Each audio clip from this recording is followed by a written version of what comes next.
आप सबसे पूछना चाहूंगा, पहले अदालत होती थी क्या? बोलते जाओ जितने लोग पुराने बैठे हैं, अदालत होती थी? नहीं। पंचायत भी बाद में बनी। सबसे पहले अगर कुछ निर्णय गांव के लोग लेते थे तो गांव के मुखिया के पास जाते थे और मुखिया शंकर जी के मंदिर में लेकर जाता था और शंकर जी के मंदिर में गंगा जल उठाकर कह देते थे कि बोल सत्य है कि गलत। उतने में निर्णय हो जाता था कि सत्य है कि गलत। कितना विश्वास था,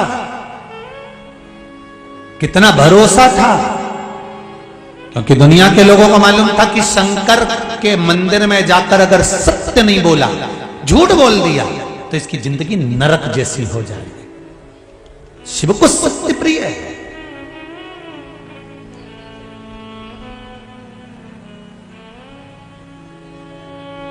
पर आज के जमाने में तो व्यक्ति हर पल पल में झूठ बोलता है, पल पल। शिव महापुराण की कथा कहती है, आप जितनी देर शिव पुराण में बैठो ना, उतनी देर आपके मुख से सत्य निकलना चाहिए। अगर मोबाइल पे बात भी कर रहे हो ना, किसी का फोन आ गया ना, कहां बैठे हो कहीं मत बताओ, जहां बैठे हो वहीं बताओ कि मैं कथा में बैठा हूं, मैं बाहर बैठा हूं, मैं अंदर बैठा हूं, मैं यहां बैठा हूं। सत्य बोलो। पर दुनिया के लोग सत्य कब बोलते हैं? जब किसी मुर्दे को लेकर जाते हैं। राम नाम, अरे बोलो तो जरा अच्छे से। अपन मरेंगे तो दूसरा बोलेगा, अपन कब बोलेंगे? बोल लो जरा, राम नाम सत्य है, और जो सत्य है वो सत्य ही रहेगा। दिवाली के दिन छोटा सा बच्चा चिल्ला चिल्ला के बोल रहा था, राम नाम सत्य, राम नाम सत्य। मम्मी आई, मोगरी लेके धो दिया। चुप बैठ, मालूम नहीं है दिवाली का दिन और तो राम नाम सत्य कर, तो बच्चे को सिखा दो कि राम नाम का असत्य।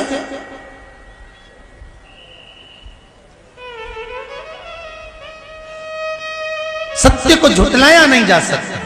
सत्य कितना भी छुपा लो, सत्य को कितना भी दबा लो, सत्य को कितना भी दबा कर रख दो, कितनी भी झूठ की परत पर परत चढ़ा दो, पर सत्य एक दिन निकल कर बाहर आ ही जाता है कि यह सत्य है। इसमें यह सत्यता भगवान विष्णु ने कह दिया, मेरे को भगवान शिव के चरण नहीं मिले। आपको सिर मिला? हाँ, ना मानो तो केतकी के फूल से पूछो। केतकी के फूल को भगवान विष्णु ने हाथ में लिया। क्यों रे केतकी, ये बता, क्या ब्रह्मा जी को शंकर भगवान का शीश मिला? केतकी के फूल ने कह दिया, हाँ। शिवलिंग में से आकाशवाणी हो गई, ये केतकी का फूल झूठ बोल रहा है। भगवान शंकर ने कहा, सुन केतकी के फूल, सारे देवताओं पर तू चढ़ेगा, पर तूने मेरे मंदिर में मेरे सामने झूठ बोला है, शंकर पर कभी नहीं चढ़ेगा। और अगर भूल से भी कोई केतकी का फूल शंकर पर चढ़ा देगा तो 1000 गौ हत्या के बराबर दोष लग जाएगा। मैं तुझे श्राप देता हूं। सारे देवताओं पर केतकी का फूल चढ़ सकता है, पर शिव पर नहीं चढ़ सकता। ब्रह्मा जी ने कहा, अगर विश्वास नहीं हो तो गौ माता से पूछ लो। भगवान विष्णु ने पूछा, गौ माता, आप तो सत्य की मूरत हो मां, आपको लोग मां कहते हैं मां, बोलो क्या ब्रह्मा जी को शंकर भगवान का सिर मिला है? गौ माता ने कहा, हां, ब्रह्मा जी को सिर मिला है। आकाशवाणी फिर हो गई शिवलिंग में से, ये गौ माता झूठ बोल रही। गौ माता, शिव कहते हैं, गौ माता तू जगत की मां है और तू झूठ बोल रही है। ए गौ माता, मैं शंभु शंकर कैलाश अधिपति शिव तुझे श्राप देता हूं, तेरा पूरा शरीर पूजा जाएगा पर तेरा मुख अपूज्य माना जाएगा। गौ माता, तूने मुख से झूठ बोला है। और गाय माता ने एक बार झूठ नहीं बोला, 2 बार बोला। ये तो कथा हो गई ना जाने कितने सतयुग पहले की। और एक कथा आती है त्रेता की, जब राम जी वन गए फाल्गु नदी के तट पर राम जी भिक्षा मांगने गए। सीता जी ने ब्राह्मण को बुलाकर पिंडदान करवाया। तब एक भाग पिंड का गौमाता को दिया। जब राम जी आए और सीता जी से कहा ये लो अन्न का भाग और जाओ पिंड बना कर लाओ, सीता जी कहती है पिंडदान तो मैंने कर दिया। कहां कर दिया पूछ लो। ब्राह्मण से पूछा, बोले ब्राह्मण देवता पिंडदान करा कि नहीं करा।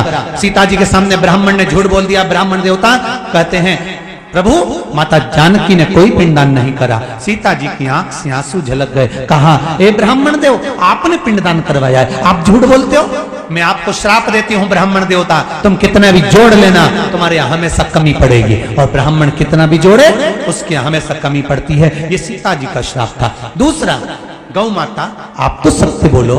गौ माता ने सोचा बालू रेत का पिंड बना कर दिया था फाल्गु नदी की, क्या मेरा पेट भराए, क्या मेरा पेट भराएगा। और फाल्गु नदी की रेत मैंने खाई, कौन पेट भराएगा। गौ माता ने झूठ कह दिया। सीता जी ने कोई पिंडदान नहीं। सीता जी ने श्राप दे दिया, गौ माता तेरा पूरा शरीर पूजा जाएगा पर तेरा मुख आप पूज्य रहेगा।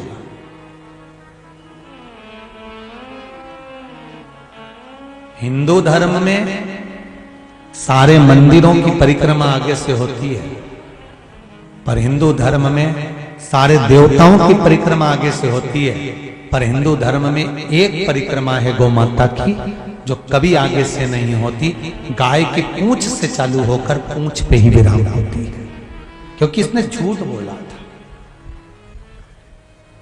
हिंदू धर्म में सारे दान आगे से होते हैं, अन्नदान, वस्त्र दान, स्वर्ण दान, मुद्रा दान, कन्या दान, जितने भी दान होंगे आगे से होंगे। हिंदू धर्म में एक दान गौ माता का दान पीछे से होता है, गाय की पूंछ पकड़कर करना पड़ता है, आगे से नहीं होता, क्योंकि इसने झूठ बोल दिया। तूने झूठ बोला, तू झूठ बोली।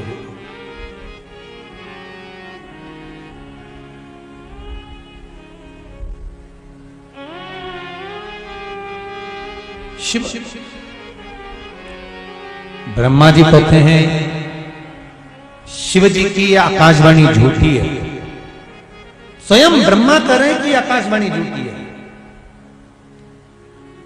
शंकर भगवान प्रकट हो गए और प्रकट होकर तुरंत भगवान शंकर ने अपने पैर के नखून को तोड़ा और पैर का नख तोड़कर भगवान शंकर ने उस नख को फेंका, काल भैरव को प्रकट कर लिया और कहा जाओ काल भैरव, ब्रह्मा जिस वाणी से झूठ बोल रहा है, जिस मुख से ब्रह्मा झूठ बोल रहे हैं, इस मुख को काट दो, काट दो इस मुख को।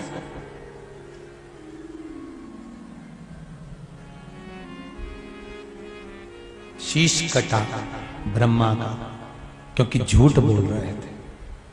शंकर भगवान की प्रियता एक ही चीज में है, उनको सत्य प्रिय है। आप शिव को कुछ दें ना दें, आप शंकर भगवान को कुछ प्रदान करें ना करें, पर शिव को देना है तो सत्य जरूर दीजिए।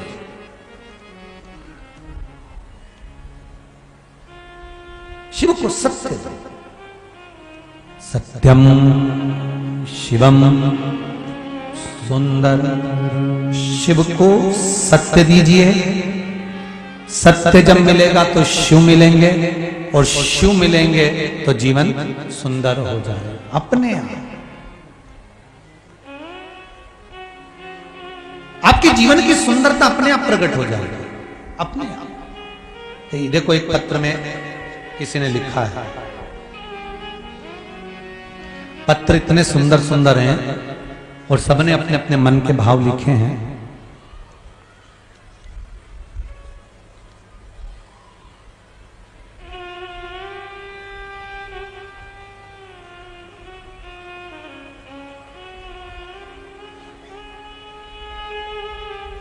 तमन्ना ओसवाला, गांव अत्यायना देपालपुर की हैं, कहीं बैठी हैं। उन्होंने लिखा है, गुरुजी भाई की शादी नहीं हो रही थी, बहुत कोशिश करी गई। कहीं बैठी हो तो हाथ उठा सकती हैं। आप ही हैं? दोनों हाथ उठाओ जरा। हर हर महादेव। आपने लिखा है तमन्ना जी ओसवाल, गांव हत्याना देपालपुर। आपने लिखा है बहन कि भाई की शादी नहीं हो रही थी गुरुदेव, सब जगह से हार चुके थे, तब पशुपति व्रत करवाया और व्रत का चौथा ही दिन था कि मेरे भाई की सगाई हो गई और उसकी शादी हो रही है। महाराज बहुत बहुत साधुवाद बहन, बैठ जाइए। हर हर महादेव। एक पत्र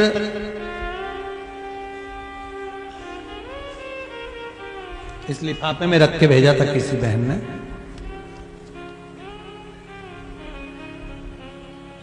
विनीता रावलिया सनावदिया से हैं। कहीं बैठी हो तो हाथ उठा सकती हैं, कहीं पर बैठी हो तो हाथ उठाएं। कहा है गुरुदेव, मैं 2 वर्ष से लगातार शिव महापुराण की कथा, कहीं बैठी हो तो हाथ उठा सकती हैं, दोनों हाथ से हिला दो अगर कहीं बैठी हो जिनका नाम लिया। विनीता रावलिया सनावदिया से 2 वर्ष से लगातार शिव महापुराण की कथा श्रवण कर रही हूं। मेरे 2 बार बच्चे मिसकैरेज हो गए थे गुरुदेव। डॉक्टर कह रहे थे कि अब योग नहीं है, अब आप संतान के लिए क्रम ना रखें। तब आपके द्वारा जो बताया गया था सफेद आंकड़े की जड़ का प्रयोग, वो करा। और गुरुदेव बाबा की ऐसी कृपा हुई कि मेरे घर में पुत्र रत्न की प्राप्ति हुई है। बाबा को धोख लगाता है। ये पत्र भेजा है। शिव कृपा ही ऐसी। आप शंकर से निवेदन तो करो, विनती तो करो, शंकर का अनुमोदन तो करो। महाराज अकाल मृत्यु वो मरे, जो काम करे चंडाल का, काल उसका क्या बिगाड़े, जो भक्त हो महाकाल का। शिव की आराधना में लग जाओ। तेरा ही दिया मैंने खाया पिया है, तेरा शुक्रिया है, तेरा शुक्रिया। भगवान ब्रह्मदेव का काल भैरव ने सिर काट दिया। लुढ़कता लुढ़कता सिर गया ब्रह्मा जी के रक्त में। अभी भी ब्रह्मा जी का कटा हुआ सिर कह रहा है कि आकाशवाणी झूठी है। झूठ बोलने के कारण ब्रह्मा जी के रक्त से एक नदी प्रकट हो गई जिसका नाम था कर्मनाशा। कौन सी नदी है? कर्मनाशा। जिस नदी का पानी कुत्ता भी नहीं पीता, जिस नदी का पानी पक्षी भी नहीं पीता, जिस नदी का पानी आज भी पशु भी नहीं पीता। यूपी गवर्नमेंट ने बड़े बड़े बोर्ड लगा कर रखे हैं कर्मनाशा नदी पर। यह कर्मनाशा है। अगर भूल से भी कोई इसमें हाथ धो लेता है, इसका पानी का छींटा लग जाता है, तो हमारे कर्मों का नाश हो जाता है। जो हमने पुण्य करा होता है सब समाप्त हो जाता है। इसलिए कर्मनाशा नदी में कोई हाथ नहीं डोबता, कोई स्नान नहीं करता, कोई उसका छींटा नहीं लेता। भगवान विष्णु ने कहा, प्रभु ये ब्रह्मा जी ने गलती कर दी है, क्षमा कर दो। इनका कटा हुआ शीश, लोग इसका अपमान करेंगे क्योंकि इनने झूठ बोला है। आप कृपा करेंगे तो सब कुछ हो सकता है। भगवान शंकर ने ब्रह्मा जी के कटे हुए सिर को बट वृक्ष बना दिया, बड़ का पेड़ बना दिया। और शिव जी ने कहा, सुनो नारायण, इस बड़ के पेड़ के नीचे, बट वृक्ष के नीचे मेरा निवास होगा। इसके नीचे मेरा निवास होगा। मेरा एक नाम बटकेश्वर महादेव होगा। शिव जी ने अपना नाम दिया। क्या नाम पड़ गया? बटकेश्वर महादेव, शिव जी का नाम। और बटकेश्वर महादेव का एक नियम है, अगर कर्जा ज्यादा हो जाता है, कोई पैसे खाकर भाग गया हो, नहीं दे रहा हो, या कर्जा बढ़ गया हो, तो बढ़ते पेड़ के नीचे दही का शिवलिंग का निर्माण किया जाता है। काय का निर्माण करना है? दही का शिवलिंग। और दही के शिवलिंग का निर्माण कर कर उसका पूजन कर कर जिससे अपने को पैसे लेना है या कर्जा चुकाना है, शिव जी से पूजन कर कर, बोल कर, आराधना कर कर, उस शिवलिंग की पूरी आराधना करने के बाद, पूजन करने के बाद अपनी मनोकामना कर कर उसका विसर्जन कर दिया जाता है। भगवान देवाधिदेव महादेव से विनती करते हैं कि हे बाबा बटकेश्वर महादेव, हमारे कर्जे से हमें मुक्त करे और हमारा गया हुआ पैसा जिन जिन के पास है वो वापिस आए। बाबा 3 महीने में बटकेश्वर महादेव पैसा देना प्रारंभ कर देते हैं। जिससे पैसा लेना होता है वो देना चालू कर देगा, कर्जा भी धीरे धीरे चुक जाएगा। मेरी ये समस्या उलझ गई है भोलेनाथ, तुम्हें सीवर वाले महाराज को फोन लगाने की जरूरत नहीं है, तुम्हें किसी के पास जाने की जरूरत नहीं है, 2 अगरबत्ती नरियल लेकर हिलने डुलने वालों के पास जाने की जरूरत नहीं है। तुमको केवल एक काम करना है, शिव के द्वार जाना है, शंकर के मंदिर जाना है, शिव की चौखट पर जाना है, भगवान शंकर को 1 लोटा पानी चढ़ाकर भगवान शंकर से बस प्रार्थना कर देना कि बाबा मेरे जीवन में ये समस्या आकर खड़ी हो गई है, मेरे जीवन में ये समस्या आ गई है और इसको आपको संभालना है, कोई दूसरा नहीं।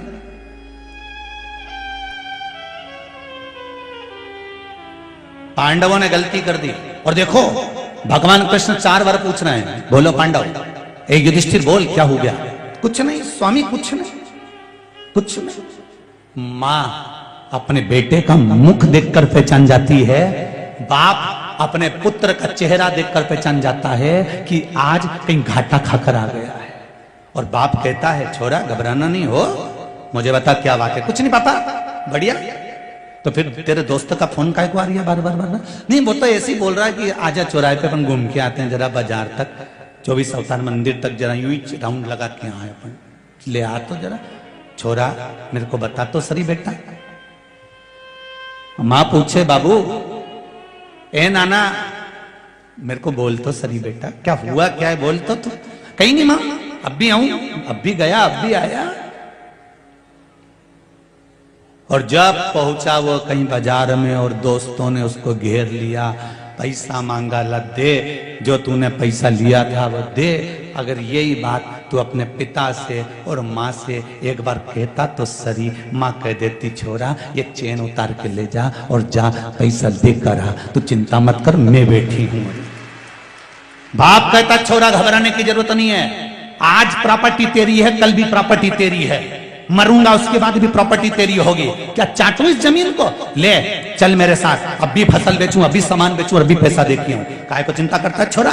ये बाप होता है, ये माँ होती है। पर छोरा बताए नहीं, वो तो केवल एक को बता, जगदम्बा चंद्रघंटा को। तब और जगदम्बा चंद्रघंटा क्या करेगी? अरे बोलो तो सही, ज्यादा से ज्यादा अपने पापा को फोन लगाएगी, ऐसे के साथ ब्याह कर दिया, कर्जे में लदा लूं, एक मेरा मंगलसूत्र तक ले लिया। वो क्या करेगी? नहीं थोड़ा तुम्हें बुरा तो लगेगा जीजियो, जगदम्बा जितनी बैठी होगी ना, जो ओरिजिनल जगदम्बा होगी उसी को बुरा लगेगा, जो जगदम्बा है ही नहीं तो उसका काय को बुरा लगे? आग लगे बस्ती में अपन रो मस्ती में, अपने को भी करना उसमें। जो है ही नहीं जगदम्बा तो उसको काय का बुरा लगे? बुरा उसको लगे जो जगदम्बा ओरिजिनल, जो यहां से जाते से भिनक जाते, अब मत चले जाना मिश्रा जी की कथा में, और टीवी बंद कर दो आस्था चैनल, ये महाराज जब आए नहीं ये आग लगाए घर में। अरे बिना माचिस का माचिस है सीवर वाला महाराज, सोचना नहीं। मेरा जगदम्बाओं से भी निवेदन है, अगर तुम्हारा पति तुमको कुछ बता रहा है ना, 1 मिनट की देरी मत करना और सीधे अपनी सास के पास जाना। माई के बाद में पहले सास के पास जाना, मम्मी 2-3 दिन से इनको थोड़ा सा कुछ अच्छा नहीं लग रहा। क्या हुआ बेटा? मुझे बता छोरी, क्या हो गया? पापा ऐसी बात है, मम्मी ऐसी बात है। तुमको अगर तुम्हारे पति ने कुछ बात बताई है तो सबसे पहले आप सास ससुर को बताइए, निर्णय वो देंगे, सुधार वो देंगे, क्योंकि घर का बाप है वो, घर की माँ है वो। उसने धूप में बाल सफेद नहीं करे, जिंदगी खपा दी तुमको बड़ा करने में, तुमको पाल पोष कर आगे लाने, पूरी जिंदगी गवा दी उस माता पिता ने तुमको आगे लाने के लिए। चिंता मत करना, दुख आए। भगवान कृष्ण ने 4 बार कहा मुझे बताओ क्या बात है? कुछ नहीं प्रभु, बढ़िया एकदम, कहीं नहीं, कहीं कहीं और कहीं नहीं करता रिया। भगवान जाने लगे कहां? जहां युधिष्ठिर जा रहे थे उनके साथ में कृष्ण जा रहे हैं।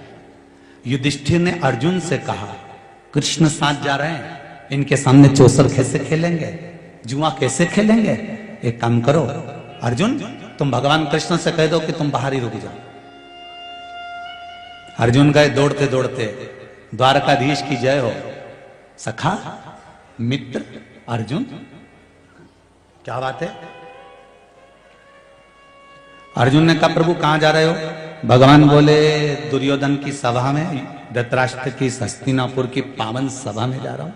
मैंने सुना है आज कुछ होने वाला है। भगवान को तो सब मालूम था, पर के तो सभी कुछ होने वाला है। अर्जुन ने कहा द्वारकानाथ से प्रभु हाथ जोड़ के निवेदन करता हूं आप बाहर रहना, हम अंदर जा रहे हैं। भगवान कहने लगे मेरी जरूरत है अंदर, मैं चलूंगा नहीं। अर्जुन ने कहा हाथ जोड़कर निवेदन करता हूं पांडवों की ओर से, जब तक तुम्हें बुलाए नहीं तब तक तुम अंदर आना मत। हम बुलाएं तब आना, ऐसे मत आ जाना। आपको मेरा वचन देना पड़ेगा, मेरे शीश की सौगंध है आपको, मैं आपको सौगंध देता हूं। अर्जुन कहते हैं जब तक बुलाए नहीं तब तक अंदर आना मती। भगवान कृष्ण आंख में आंसू भर लिए। हस्तिनापुर के दरवाजे के बाहर एक कुर्सी लगी हुई थी, सिंहासन लगा हुआ था, जिसको वेटिंग सीट कहते हैं, वेट करने के लिए वहां बैठ गए। अंदर चौसर चालू हुई। पांडव हारने लगे, कौरव जीतने लगे। फिर कौरव हारने लगे, पांडव जीतने लगे।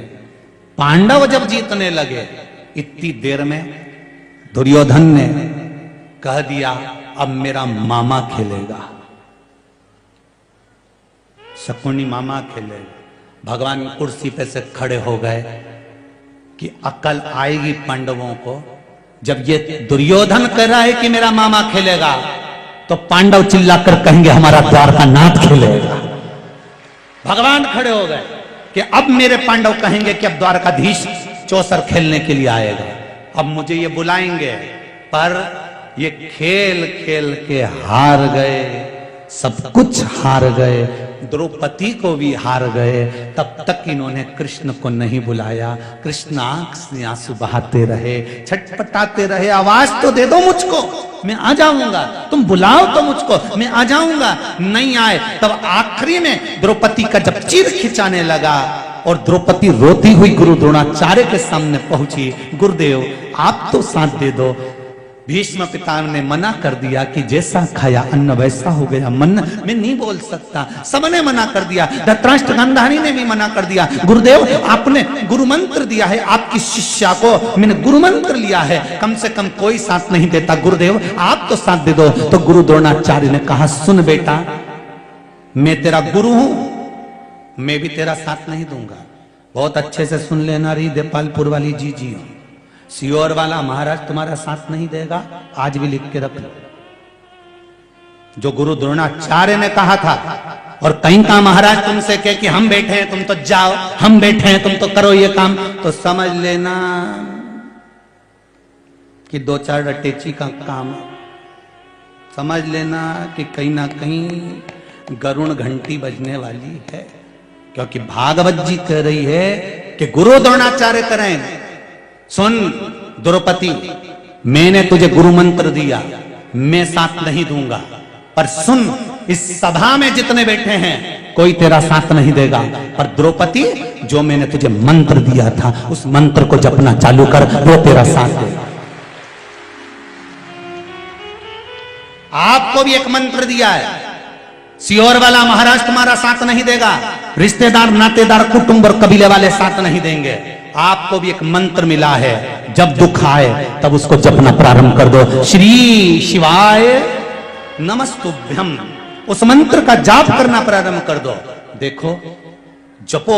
और द्रौपदी ने जो मंत्र का जाप करना प्रारंभ करा, गुरु मंत्र का, आवाज गई मेरे द्वारकाधीश के कानों में और द्वारकाधीश दौड़ कर आ गए और द्रौपदी का चीर बढ़ा दिया। तो द्रौपदी ने पूछा, प्रभु इतनी देर कर दी आने में, भगवान के तू बुलाए तो आऊं ना, मैं तो कब से बाहर बैठा हूं कुर्सी लगा के कि बुलाएंगे बुलाएंगे बुलाएंगे बुलाएंगे। अब भगवान तो इंतजार में रहता है। आप सबसे निवेदन है, मेरा भोलेनाथ भी तुम्हारे इंतजार में बैठा है, मेरा शंभु मेरा शंकर भी तुम्हारे इंतजार में बैठा है, मेरा चार भुजानाथ तुम्हारे इंतजार में बैठा है, मेरा सांवरिया सेठ तुम्हारे इंतजार में बैठा है, मेरा नाथ द्वारे का श्री जी बाबा तुम्हारे इंतजार में बैठा है, मेरा गोवर्धननाथ तुम्हारे इंतजार में बैठा है, मेरा द्वारकानाथ तुम्हारे इंतजार में बैठा है। तुम एक बार दिल से पुकारो तो सभी तुम्हारे सामने आकर खड़ा हो जाएगा। उसको बुलाओ तो, पर तुम तो उसको कब बुलाओ, जब पहले सब रिश्तेदारों को तो बुला लो। सारा रिश्तेदार इकट्ठा कर लिया जब डोकरी निपटी, जब बूढ़ी अम्मा के प्राण छूटे ना, तो सबको फोन लगा के पूछे, मामी जी मम्मी 2 दिन से कुछ नहीं खा रही, ऐसा लग रहा है अंतिम सांसें चली, डॉक्टर भी बोल दिया अब तो निपटने वाली। मामी जी भी आ गई, काका जी, ओ काका जी हाँ छोड़िए, अम्मा जी रही है, काका जी यही किया, फूफा जी हाँ फूफा जी भी आ गए, जीजी भी आ गई, जीजा भी आ गया, सब इकट्ठा। मरने वाले के प्राण छूट रहे हैं, सब उसके पलंग के आसपास खड़े हैं। इधर से कोई आवाज लगा रहा, जीजी बोलो तो एक बार देखो तुम्हारा छोरा खड़ा।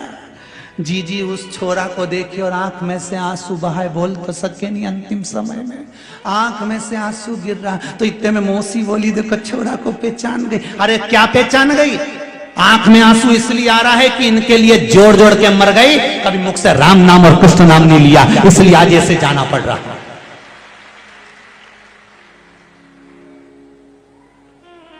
सबको बुलाया। अरे हाथी की कथा कहती है, गजेंद्र मोक्ष की कथा श्रीमद् भागवत की। हाथी के प्राण छूट रहे थे, सारा परिवार पास में खड़ा हुआ था। हाथी का कोई पैर छुड़ा पाया था? अरे बोलो तो, किसी ने छुड़ाया हाथी का पैर? कोई नहीं। फिर हाथी ने विचार कर लिया, ए सब दिखावे का है, सब चोटाओं ने जीतता है, सब लुटेरा नंबर 1 का चोटा। जिस घर में अपन रहे, परिवार में जिसमें रहे, ये सब चोटा ही तो है, मरते से ही सब निकाल लेगा चोटा। सब आधी रात के ही गायब, और आखिरी में भी नहीं छोड़ेंगे। आग लगाकर आने के बाद में तीसरे दिन फिर पहुंच जाएंगे, डंडा लेके फावड़ा लेके, खारी समेटने नहीं, देखने जाए, देखो कहीं सोना की बाली तो नहीं रही। जब इनके कहीं नहीं मिले तब 2-4 हड्डी उठा के लिए आए और घर पे आके फिर मीटिंग करें, हरिद्वार ले जाएं कि नेमावर ले जाएं कि नर्मदा जी ले जाएं। और अम्मा कहती मर गई, छोरा एक बार मुझे नर्मदा नहवाला, एक बार हरिद्वार ले जा, एक बार इलाहाबाद प्रयागराज ले जा। नहीं ले गया, और अब हड्डियों को ले जा रहा, और इतने प्रेम से ले जा रहा, सीट बुक करा ट्रेन की।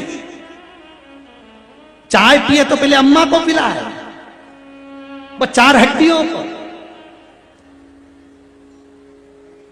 रोटी खाए तो पहले उनकी पत्तल निकाले, और क्या क्या अम्मा खा लो।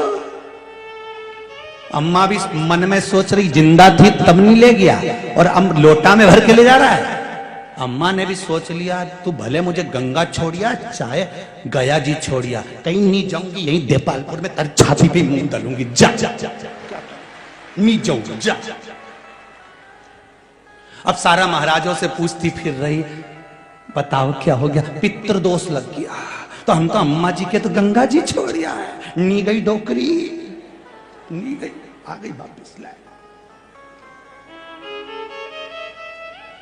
सबसे निवेदन है, जीते जी माँ बाप का इतना सम्मान कर लो, इतना आदर कर लो कि गंगा नी भी जाए तो भी तर जाए और जीवन तुम्हारा सार्थक हो जाए। मरने के बाद गुलाब जामुन खिलाने से कुछ नहीं होगा। मरने के बाद वो मालवा के संत श्री नागर जी महाराज बड़ी सुंदर लाइन बोले, तेरा तेरा दिन याद करे क्यों रे नर सुमिरन क्यों करे, और इसके बाद नुक्ति झड़े क्यों रे नर सुमिरन क्यों करे। फिर तो कहता कहता बोले गरम लाओ गरम लाओ, गुलाब जामुन आए तो उंगली का इशारा दे, दो दो तल दे। परसने वाला भी के एक से कम नहीं चले। फिर ब्याई जी का मतलब क्या हुआ, फिर सब्जी भी आई नहीं बाल्टी में तो कहता जा तरी तरी तरी तरी, तो वो भी के ऐसी मरी मरी मरी तरी, सब धरा रहे। अरे भाई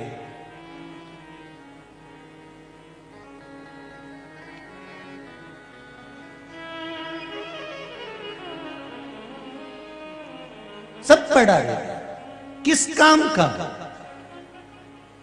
जीते जी सेवा करो माता पिता की, जीते जी आदत करो माता पिता का। घर के जितने बड़े बुजुर्ग बैठे हैं इनका सम्मान करना प्रारंभ कर दो। घर में भले जेठ हो जेठानी हो जो भी हो, तुम्हारे से छोटे हो चाहे बड़े हो, सबका आदर करना प्रारंभ कर दो, सम्मान करना प्रारंभ कर दो। वाणी में मिठास लेकर आओ। पहले कहते थे वाणी ऐसी, जम के बोलो जरा, वाणी ऐसी बोलिए जो मन का आपा खोए, पर आज के जमाने में वाणी ऐसी बोलिए जो जम के झगड़ा होए, पर उससे मत बोलिए जो तुमसे तगड़ा होए। आज का उल्टा रिवाज हो गया जी।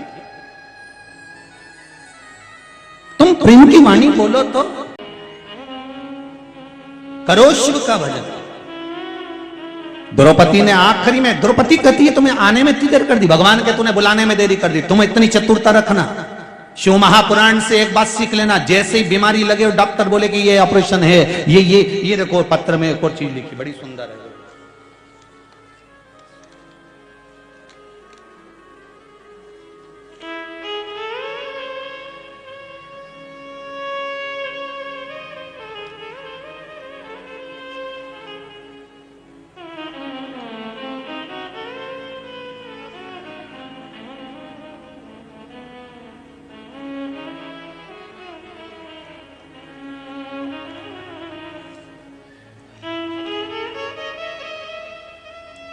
परिनीता वर्मा, महू इंदौर से, कहीं बैठी हो तो हाथ उठा सकती हैं। परिनीता वर्मा, महू इंदौर से, कहीं बैठी हो तो हाथ उठा सकती हैं। हर हर महादेव बोल सकती हैं दोनों हाथ उठाकर।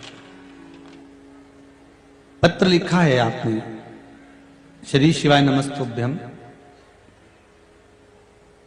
गुरुदेव, 24 अप्रैल 2021 को मेरे पति का स्वर्गवास हो गया।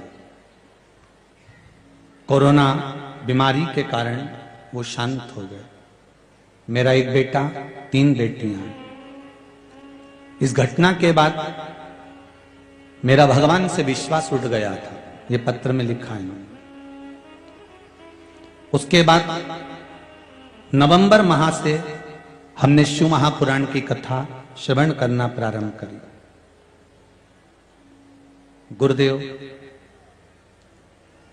जब नवंबर के महीने से शिव महापुराण की कथा सुनना प्रारंभ करा, शिव भगवान का क्या परचम है, मैं क्या वर्णन करूं गुरुदेव। पशुपतिनाथ का व्रत किया था और गुरुदेव एक नौकरी का अप्लाई बहुत पहले कर रखा था। गुरुजी, जब पति चले गए, बच्चे 2 से साथ में रह गए, कौन साथ देता है। भगवान को तो उठाकर मैंने रख दिया, विश्वास समाप्त हो गया। जिसके साथ में ये घटना घटती है, हो जाता है, विश्वास चले जाता है, समाप्त हो जाता है। जब इतनी बड़ी घटना घटेगी तो दुख तो होगा ना। लोग भगवान को भी उठाकर रख देते हैं।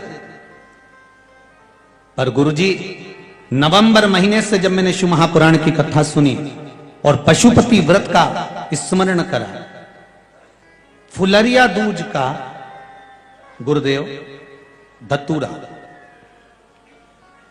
पिछले वर्ष का जो फुलरिया दूज का एक धतूरा था, उस धतूरे पर मैंने फुलरिया दूज पर हल्दी में भिगोकर धतूरा का उपाय किया और प्रतिदिन शंकर भगवान के मंदिर में जल चढ़ाकर चावल एक दाना समर्पित करना चालू कर दिया। गुरुदेव